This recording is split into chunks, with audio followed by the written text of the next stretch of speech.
एक बार दृष्टि विलोकत पातक होई। बालकांड में वर्णन है जब माता जानकी जी की वंदना की जाती है तो तुलसी बाबा कहते हैं कि जिनकी दृष्टि पड़ जाने से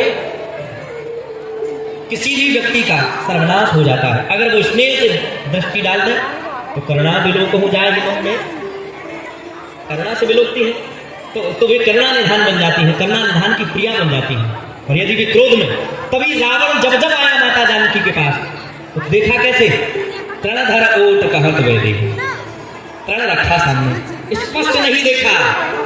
इसके दो कारण हैं। पहला कारण, पतिव्रता स्त्री को, पराये पुरुष को कभी सन्मुख नेत्रों से नहीं देखना चाहिए। क्यों? परप्रिय परपति सो बतरावे, सन्मुख दृग सो दृग जो मिलावे, तो वेद लगावे दूषण ते ही, या फिर तृणधर ओट कहत वे देही। भले ही राम जी नहीं है पर आड़ होनी चाहिए। और दूसरा कारण ये कि अगर उन्होंने नजर भर के देख लिया तो रावण का सर्वनाश हो जाएगा। तो माता जी आप कर देती, छूट के चली आती। माता जी ने कहा यदि मैं ही अपने प्रभाव से छूटकर आ जाती तो लोगों को राम जी का प्रभाव कैसे पता लगता। और मेरा तो, और धर्म पत्नी वही है तो किसी न किसी प्रकार से अपने पति को ही श्रेय देगी। इनकी वजह से ये नहीं, हाँ वो तो हम चलेंगे तो ये जाने तो हमें, हम जानते हैं बाजार में कुछ आते ही नहीं, बोलो जय श्री राम, ठग के और चले जाते, हम चलेंगे बचा लें 3000 रुपया, बोलो जय श्री राम। माता जानकी कहती हैं कि इनको श्रेय मिले, राम जी को श्रेय मिले, वो है। अच्छा देखो, जब हनुमान जी आए तो हनुमान जी ने क्या दिया? अंगूठी, कर मुद्रिका डार तक दीनी, अंगूठी दी। अच्छा माता जी ने क्या दिया बदले में?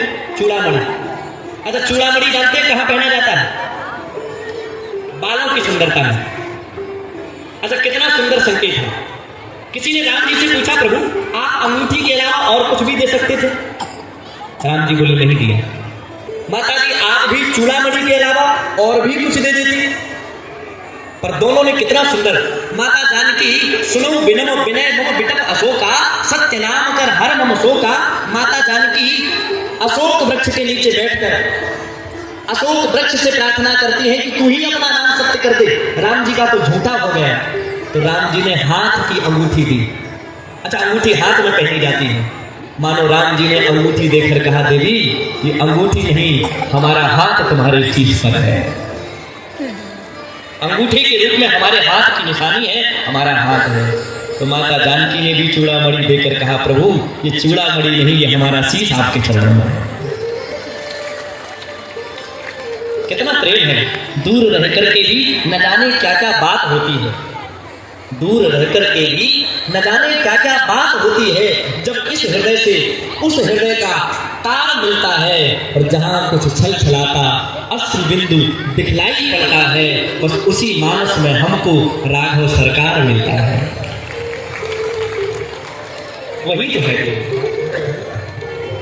हनुमान जी ने मां को प्रणाम किया और हनुमान जी को पकड़ के ले आए, उनकी पूंछ में आग लगाई। अच्छा पूंछ में आग लगाई तो हनुमान जी ने सोचा कि इन्होंने हमारी पूंछ में आग लगाई तो हम इनकी भी ऐसी ऐसी जगह आग लगाएंगे कि जिस जगह का इन्होंने कभी सोचा नहीं। अच्छा कितनी सुंदर बात है। हनुमान जी संत है। अच्छा पूंछ से, ये तो है ही कि वे पूंछ है, पर इसमें एक और श्लेष अलंकार है कि इसे पूंछ ही नहीं कहा जाता है, पूंछ शब्द को प्रतिष्ठा भी कहा जाता है। गांव में घर में बूढ़े बुजुर्ग होते हैं तो कई बार द्वारे जब वो बैठे होते हैं, कोई पूछ रहे उनसे क्यों बाहर क्यों बैठे, तो वो नाराज होकर कहते, दुखी होकर, क्या करें बाहर ही बैठना पड़ेगा, क्यों हमारी घर में पूछ ही नहीं, बोलो वैसे आया। अच्छा पूछ का ही तो झगड़ा है। किसी रिश्तेदारी में जाओ, अब आज के बाद कभी नहीं जाएगी, तो हमारी पूछ ही नहीं हुआ, 3 घंटा बैठे रहे, पानी में नहीं पूछा हमसे, हम क्यों जाए? जहाँ पूछ होता है जाए। अच्छा देख लो कितनी सुंदर बात, हम लोग वहां जाते हैं जहां हमारी पूछ जाती है। देखना पहले पूछ जाती है तब हम जाते हैं, और हनुमान जी जहां जाते हैं वहां उनकी पूछ पीछे लग जाती है। पूछ अपने आप पीछे लगी है उनके, उन्हें कहीं नहीं जाना पड़ता। किसी ने हनुमान जी से पूछा, हनुमान जी आपने पूरी लंका जला दी और पूंछ आपकी फिर भी नहीं जली, क्यों? हनुमान जी ने उत्तर दिया, लंक जला के जली ही नहीं, हनुमंत विचित्र है पूंछ तुम्हारी। लंक जला के जली भी नहीं, हनुमंत विचित्र है पूंछ तुम्हारी। कौन सा जादू राजेश भरा, हंस पूछती है मिथिलेश तुम्हारी। तो हनुमान जी ने उत्तर दिया, हिय में राघव आगे है पीछे है पूछ, यह रहस्य है भारी। और बानर को भला पूछता कौन, श्री राम के पीछे है पूछ हमारी। राम जी आगे हैं, वही हमारी पूछ है। और जब राम जी की आपकी पूछ, राम जी के पीछे आपकी पूछ जाएगी, तो दुनिया में आपकी सब जगह पूछ होगी और आप अपनी पूछ आगे लिए घूमोगे। बोलो जय सिया राम। कोई खींच के और भाग जाएगा ले, बोलो जय। अच्छा सोचो जरा, अगर पूछ आगे होने लगे तो कैसा लगे? पीछे तो हनुमान जी को पूछ है, तो आगे हो तो आगे वाली पूछ तो कई बार कंधे पर रखनी पड़े, बड़ी हो तो, और कई बार ज़्यादा हो जाए तो गले में लपेटनी पड़े। और आगे वाले पूछ अगर गले में लपेट दी जाए और कोई याद आए गुस्से में, बोलो जय सिया राम। हाँ तो बोलो, फिर आप पूछ के लायक बचोगे? फिर तो लोग पूछेंगे कि कहाँ गए। तो कल तक तो थे यही, लोग कहेंगे चले गए, अब क्या पूछते हो, पूछ के चक्कर में चले गए। बोलो जय सिया राम। थोड़ा सा जोर से बोलना पड़ेगा। अगर रावण को हनुमान जी की पूछ से बड़ी जलन थी, बड़ी जलन भारी, इतना युद्ध हुआ रावण किसी से नहीं गला, पूछ से परेशान था। क्यों? सेना जब लड़के आए, रावण पूछे कहो क्या हाल रहा आज के युद्ध का? सैनिक कहते हाल तो ठीक था, बस पूछ। रावण ने कहा पूछ मतलब? अरे पूछ वो। अरे तो तुम पूछ के चक्कर में क्यों रहते हो? सैनिक बोले हम पूछ के चक्कर में नहीं रहते, पूछ हमारे चक्कर में रहती है।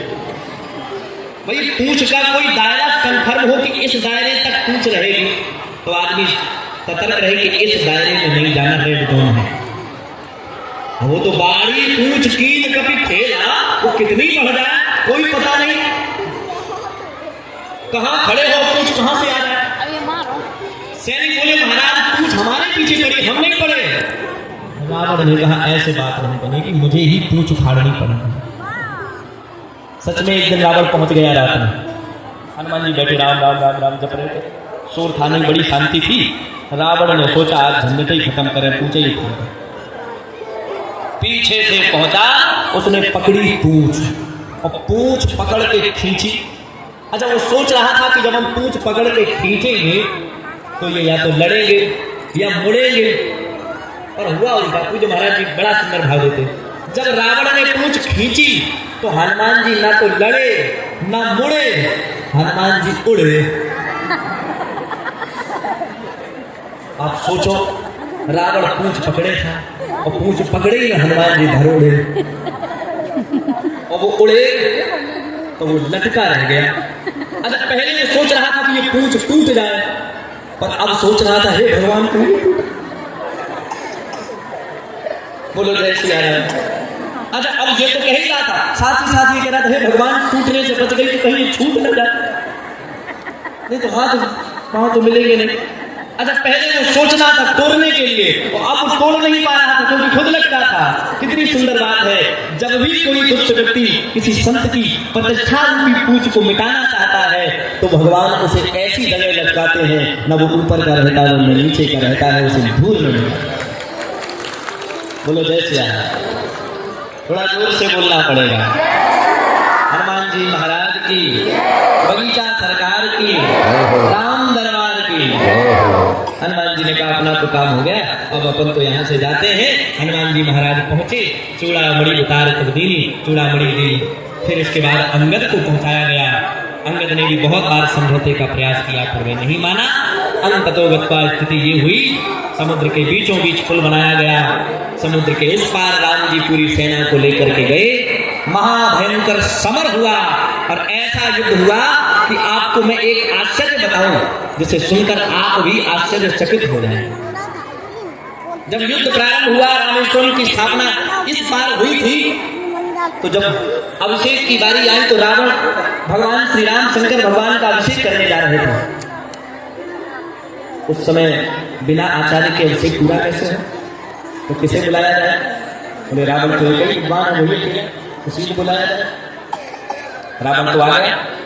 हमारे यहाँ परंपरा है, किसी यजमान के यहाँ आचार्य जी यदि कोई पूजा कराने जाए और यजमान के घर यदि कोई सामग्री की कमी है, जैसे पवित्री नहीं है तो पैती अपनी ले जाए, कलावा नहीं है तो कलावा यज्ञ पवित्र, ये नहीं है तो यजमान के लिए आचार्य स्वयं दे देते हैं ताकि पूजा विधिवत हो जाए। जब रावण पूजा कराने के लिए पहुंचे तो देखा क्या राम जी अकेले बैठे थे पूजा के लिए। रावण को लगा प्रभु अकेले पूजा करोगे?